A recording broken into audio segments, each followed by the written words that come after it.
नमस्कार मित्रांनो. आज आपण 19वा पाठ बघूया रयतेचा राजा. या पाठामध्ये आपल्याला शिवरायांबद्दल माहिती बघायला मिळणार आहे. चला तर मग या पाठाला सुरुवात करूया. रयतेच्या सुखासाठी वडिलांकडून शिवरायांना केवळ लहानशी जहागीर मिळाली होती. या लहानशा जहागिरीतून त्यांनी स्वराज्य निर्माण केले. लहानपणी त्यांनी लोकांचा छळ बघितला. त्यांनी लोकांना जागे केले, स्वाभिमानी बनवले. त्यांनी लोकांची संघटना उभारली, आपला जीव धोक्यात घातला व बलाढ्य शत्रूचा पराभव करून शिवरायांनी न्यायाचे स्वराज्य निर्माण केले. त्या स्वराज्याची चोख व्यवस्था लावली. त्यामुळे रयत सुखी झाली. सेवकांवर माया. शिवरायांची आपल्या सेवकांवर मोठी माया होती. बाजीप्रभूने देशासाठी मरण पत्करले. शिवरायांनी त्याच्या मुलांचे संगोपन केले.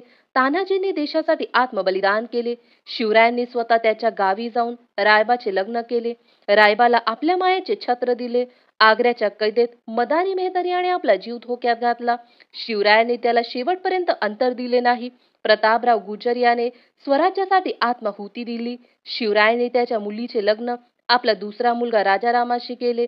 अशा किती गोष्टी सांगाव्या. शिवराय राजे होते, पण आपल्या सेवकांची त्यांनी पित्यासारखी काळजी घेतली. रयतेचे रक्षण. शिवरायांनी रयतेचे रक्षण कसे केले ते बघूया आपण.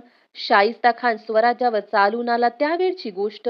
खानाची फौज पिके तुडवत, लोकांना त्रास देत, मुलूक उद्ध्वस्त करत येऊ लागली. शिवरायांना प्रजेची चिंता वाटू लागली. त्यांनी आपल्या सरदारांना लिहिले, तमाम रयतेला घाटाखाली पाठवा.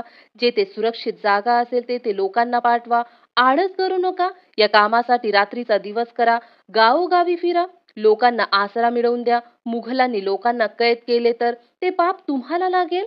शिवरायांनी आपल्या प्रजेवर अशी मातेसारखी माया केली. चांगले ते केले. जुन्यातील वाईट टाकून देणे आणि चांगले निर्माण करणे हा शिवरायांच्या राज्यकारभाराचा विशेष गुण होता. देशमुख, देशपांडे व इनामदार यांना महसूल गोळा करण्याचा हक्क असे, हे लक्षात घ्या. महसूल गोळा करण्याचा हक्क कोणाला असे? देशमुख, देशपांडे व इनामदार यांना. ते शेतकऱ्यांकडून जास्तीत जास्त वसूल गोळा करत, त्यामुळे सामान्य शेतकऱ्यांचे हाल होत. शिवरायांनी ही पद्धत बंद केली. त्यांनी शेतकऱ्यांना शेतसारा ठरवून दिला. त्यापेक्षा जास्त वसूल करणाऱ्या अधिकाऱ्यांना कडक शिक्षा ठोठावल्या. वतनदारी पद्धत बंद करण्याचाही त्यांनी प्रयत्न केला, कारण ही पद्धत स्वराज्याला घातक आहे असे त्यांचे मत होते. हे लक्षात घ्या. वतनदारी पद्धत बंद करण्याचाही शिवरायांनी प्रयत्न का केला? कारण ही पद्धत स्वराज्याला घातक आहे असे शिवरायांचे मत होते म्हणून. समोर बघूया. सुभेदारांपासून कमावी सरदारांपर्यंत सर्व अधिकाऱ्यांना रोख पगार देण्याची पद्धत त्यांनी सुरू केली. शिवरायांची कडक शिस्त बघूया. राज्यात कुठे काय चालले आहे याची शिवरायांना खडानखडा माहिती असे, कारण त्यांचे हेर खाते चोख होते. फितुरीपासून राज्याला धोका असतो म्हणून शिवरायांनी फितुरांना कडक शिक्षा ठेवली होती. त्यांची शिस्त कडक होती. सैनिकांनी रयतेला त्रास देऊ नये, रयतेला लुटू नये अशी सैनिकाला सक्त ताकीद होती. नियमांचा भंग करणाऱ्यांना ते कडक शिक्षा करत. दिलदार शिवराय. शिवराय पराक्रमाने थोर होते, तसेच मानानेही मोठे दिलदार होते. त्यांनी स्वराज्याच्या कामी सर्व जाती जमातींना जवळ केले. सर्व जाती जमातीतील लोकांना स्वराज्याच्या कारभारात त्यांनी स्थान दिले. धर्मजात न पाहता माणसाची योग्यता पाहून ते त्यास नोकरीला ठेवत. शिवरायांच्या आरमारी दलात कोळी, भंडारी होते, तसेच मुसलमानही होते. महार, रामोशी इत्यादी मंडळींनाही त्यांनी स्वराज्याच्या कारभारात स्थान दिले होते. राज्यकारभाराचे काम त्यांनी ब्राह्मण व प्रभू जमातींकडे सोपवले होते. शिवरायांच्या सैन्यात हेटकरी होते, मराठे होते, तसेच मुसलमानही होते. त्यांच्या पायदळात नूरबेग हा एक प्रमुख सेनानी होता. त्यांच्या आरमार दलातील अधिकारी दौलत खान, सिद्दी मिश्री, तसेच त्यांचा वकील काझी हैदर हे मुसलमान होते. ते सारे स्वराज्याचे निष्ठावंत पाईक होते. मोहिमेवर असताना शिवरायांनी मशिदींना उपद्रव दिला नाही. कुराण शरीफची एखादी प्रत हाती आल्यास ते ती प्रत सन्मानपूर्वक मुसलमानांकडे सोपवून देत.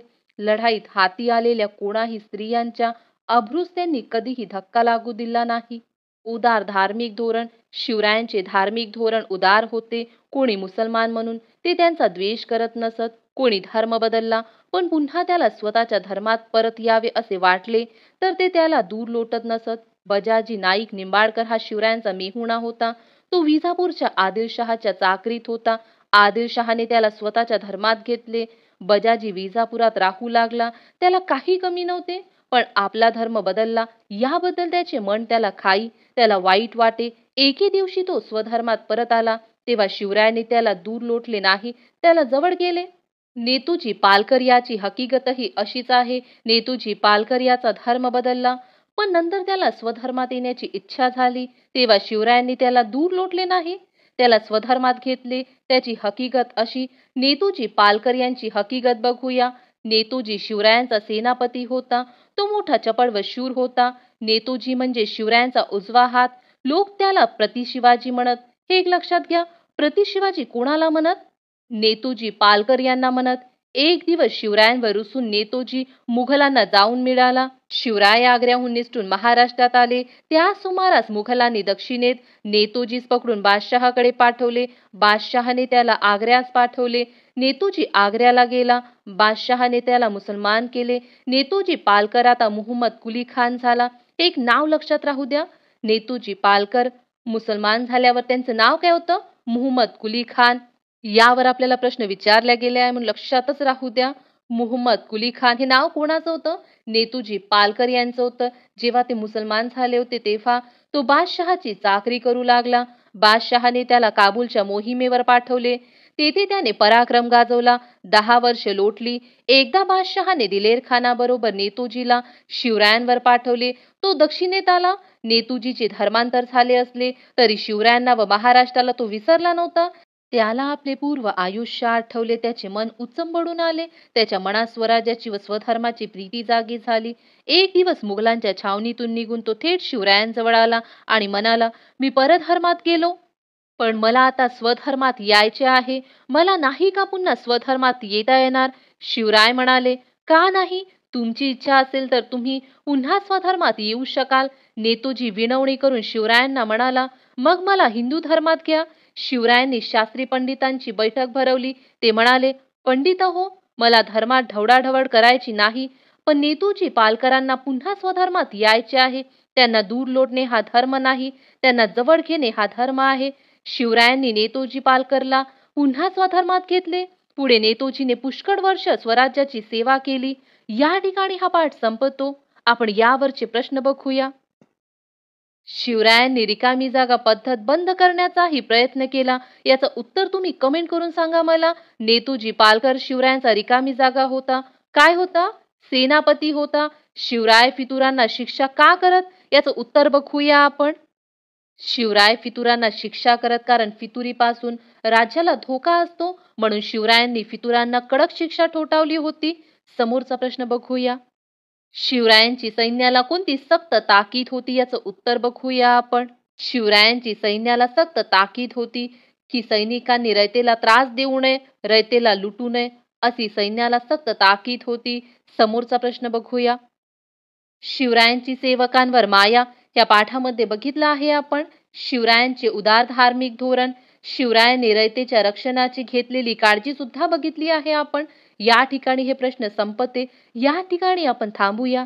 आजची माहिती तुम्हाला आवडली असेल तर व्हिडिओला लाईक करा, शेअर करा आणि कमेंट करून नक्की सांगा. थँक्यू.